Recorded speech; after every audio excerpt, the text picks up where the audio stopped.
Legal way में।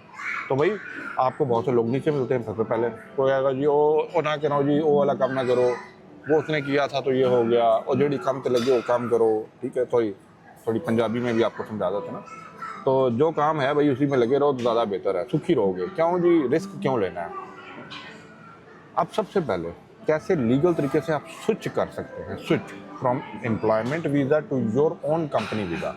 सबसे पहले एक बात आपके माइंड में क्लियर कर दूं, पैसा चाहिए। अब अगर आपने 4 साल 6 साल कहीं पे भी लगाए, कंपनी में लगाए हैं ना कुछ तो सेविंग जमा की है ना, अब उस सेविंग को यूज़ किया जाएगा to open a trade license. अब ट्रेड लाइसेंस क्या होता है?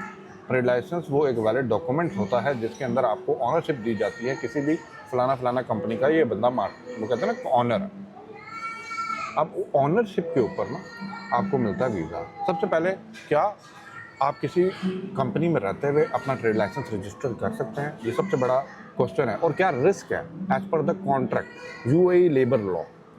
पहला यस, आप लोग कोई भी ट्रेड लाइसेंस रजिस्टर कर सकते हैं। आपने देखा होगा बहुत से लोग, हर बंदा एमरेस आईडी लेके तो नहीं आता ना यहाँ पे, इंडिया से आया पाकिस्तान से आया आके अपना काम खोल दिया। कैसे? क्योंकि उसका पासपोर्ट नंबर जो होता है ना, वो ट्रेड लाइसेंस के लिए पासपोर्ट कॉपी चाहिए होती है, और उसके ऊपर जो है ना आप लोगों का बिजनेस रजिस्टर कर दिया जाता है। अब जब आपका ट्रेड लाइसेंस बन जाता है ना, तो ट्रेड लाइसेंस की बेस के ऊपर आपको वीज़ा इशू किया जाता है, जैसे बोला जाता है पार्टनर वीज़ा। और अगर आप अंदर द कोटा लगाना चाहते हैं तो अपने आप को मैनेजिंग डायरेक्टर बना लें या कुछ भी बना लें, अकाउंट सीनियर बना लें, वो आपके ऊपर है कि आपसे कौन सा वीज़ा लेना है, पार्टनर का रखना है या नीचे वाला वीज़ा रखना है, क्योंकि आप कंपनी के ऑनर हैं।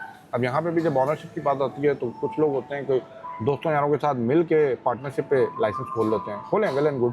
बट मैं यही बात करूँगा कि जब काम धंधा आता है ना, तो भाई मेरे कोशिश करें कि आप अकेले कर लें, ज़्यादा बेहतर है। या किसी के साथ चल रहे हैं ना, तो उस बंदे को लेकर चलें जिस पे आपको ट्रस्ट है और जिसके साथ आप लॉन्ग रन में काम कर सकते हैं। पहले तो ये क्लियर करें। सेकंड जो आपके माइंड में क्वेश्चन होता है कि रिस्क क्या है लेबर लॉ का। देखें, लेबर लॉ आप लोगों को ये कहता है कि अगर आपने 6 महीने बाद जॉब छोड़नी है, 6 महीने बाद की बात कर रहा हूँ, और पहली जॉब है, तो आप लोगों ने क्या करना है, नोटिस देना है कंपनी को 1 मंथ का। और जो आपकी अपकमिंग, वो कहते हैं ना नई ज्वाइनिंग कर रहे होते हैं, वो जो करंट कंपनी है उसको आप अपने एम्प्लॉयमेंट वीज़े के जो भी वीज़े के पैसे लगे हैं उनको पे करें, चलते बने। लेकिन 1 मंथ का आपने नोटिस देना है, ठीक है। लेकिन आपके केस में अगर आप 3-4 साल लगा चुके हैं तो कोशिश करें तब स्विच करें, तब चेंज करें जब आपका दूसरा 4 साल पूरे हो रहे हैं, 6 साल पूरे हो रहे हैं, 2 साल का वीज़ा होता है ना।